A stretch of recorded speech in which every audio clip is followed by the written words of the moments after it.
Muslim? You see, the Turks were a bunch of tribes that lived in Central Asia. In the mid-600s, the Muslims were expanding out of the Arabian Peninsula and were now approaching where the Turks lived. And one of the main features of the Islamic caliphates was a heavy emphasis on building trade routes within the caliphate and within neighboring lands. A couple hundred years later, around the year 932, a merchant from Bukhara, which by the way is where Imam Bukhari was from, was traveling through the land of the Karakhanids and wanted to build a masjid for travelers to pray in and to use as a rest stop for merchants heading towards China. The rulers gave him permission and even some money to build it, and eventually the Muslim caravans began using that route for trade. And one 12-year-old boy by the name of Satuq Bughra Khan saw the caravans frequently stop by the masjid and became curious.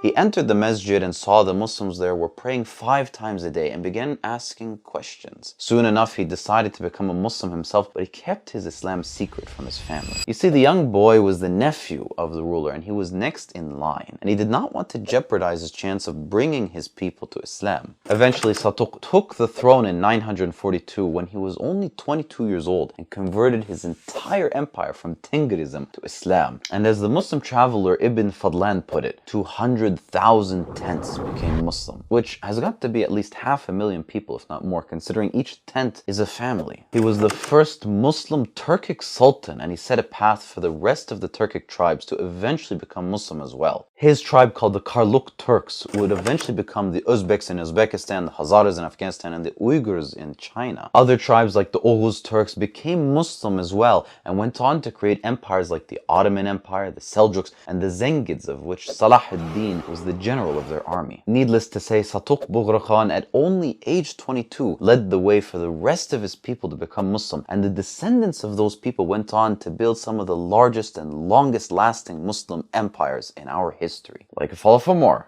Muslim facts.